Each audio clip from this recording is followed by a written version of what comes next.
এয়াৰচেলত স্বাগতম, মই ৰেখা। মই আপোনাক কিদৰে সহায় কৰিব পাৰোঁ? হয় ৰেখা বা মই এটা কথাৰ কাৰণে আপোনালোকলৈ ফোন কৰিলোঁ। হয়, মই জনাওক। এয়াৰচেল একেবাৰে জন্মৰ পৰাই চলাই আহিছোঁ। এতিয়া এয়াৰচেলত আগতে সুবিধাবোৰ কম আছিল, এতিয়া সুবিধাবোৰ বহুত হৈছে। সেইকাৰণে আপোনালোকক প্ৰথমতে ধন্যবাদ দিছোঁ। আপোনালোকৰ 349 C49 যিটো ক্ৰেডিট কাৰ্ড আছে, সেই কাৰ্ডটো ভৰোৱাৰ পিছত অনবৰতে ফোন কৰি থাকিব পাৰি বুলি এটা মেছেজ আহিল। আপুনি 349 ভৰাওক আৰু এমাহ ধৰি সম্পূৰ্ণ কথা পাতি থাকক আৰু নেটো কৰি থাকক। ইণ্টাৰনেট 2 GB লৈকে পাব, এনেকে ক'লে। তাৰপিছত মই 349টো ভৰোৱাৰ পিছৰ পৰা 1 মিনিটো সময় ক্ষতি নকৰি ফোন কৰি আছোঁ। ইটোৰ পিছত সিটো ফোন কৰি আছোঁ। এতিয়া মোৰ এনেকুৱা হৈছে, খাবলৈ সময় নাইকিয়া হ'ল, শুবলৈ সময় নাই, অনাবৰত মই ফোন কৰি থাকিবলগীয়া হৈছে।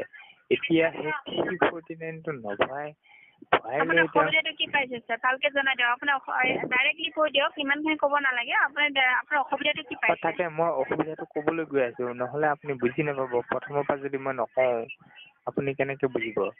এতিয়া মোৰ অসুবিধাটো এইটো হৈছে, 349টো ভৰোৱাৰ লগে লগে এতিয়া মোৰ একো কাম নোহোৱা হৈছে। অনাবৰত মানে ফোনত লাগি থাকিবলগীয়া হৈ গৈছে। এতিয়া সেই 349টোৰ পইচাবোৰ এনেই যাব ফোনটো নকৰিলে। মই কেতিয়াও এটকাও খৰচ হ'বলৈ নিদিওঁ এনেই। গতিকে এতিয়া ইটোৰ পিছত সিটো ফোন মই কোনোবা সময়ত কনফাৰেন্স লগাই লৈছোঁ। কিন্তু এতিয়া নাম্বাৰবোৰ মোৰ বহুত নাই। 700-800 মান নম্বৰ আছে মোৰ হেৰিয়ত মোবাইলত ছেভ আছে, 700-800 মান। সেই গোটেইখিনি উল্টা পুল্টাকে মাৰি শেষ হৈ গৈছে। আকৌ ষ্টাৰ্ট কৰিছোঁ পিছদিনাৰ পৰা, আকৌ তেনেকে কৰি এতিয়া 7 দিন হ'ল ভাত খোৱা নাই মই। খালি বহি লৈছোঁ আৰু ফোন কৰি আছোঁ।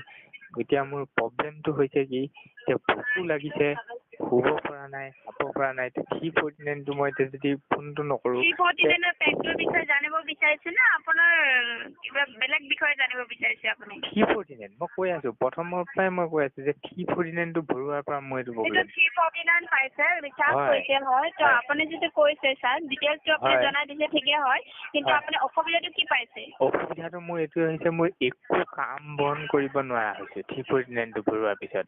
মানে অনবৰতে ফোন কৰি থাকিলেও পইচা নাযায়, আৰু গতিকে পইচাটো এনেই যোৱা নিচিনা হয় যদি মই 349টো ভৰাই লৈ ফোন নকৰোঁ।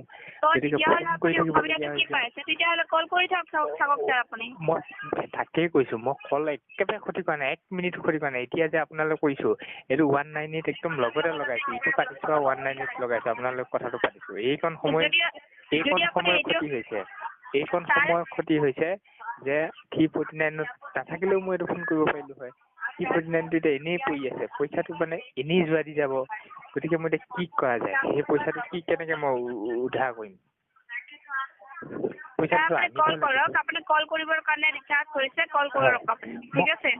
ইয়াতকে মই বিশেষ আপোনাক জনাব নোৱাৰিম স্যাৰ আপোনাক, ঠিক আছে? মই কল কৰি আছোঁ, আপোনালোকৰ কথা একদম মানি চলিছোঁ। এয়াৰচেলটো আটাইতকৈ ডাঙৰ নেটৱৰ্ক নহয় জানো?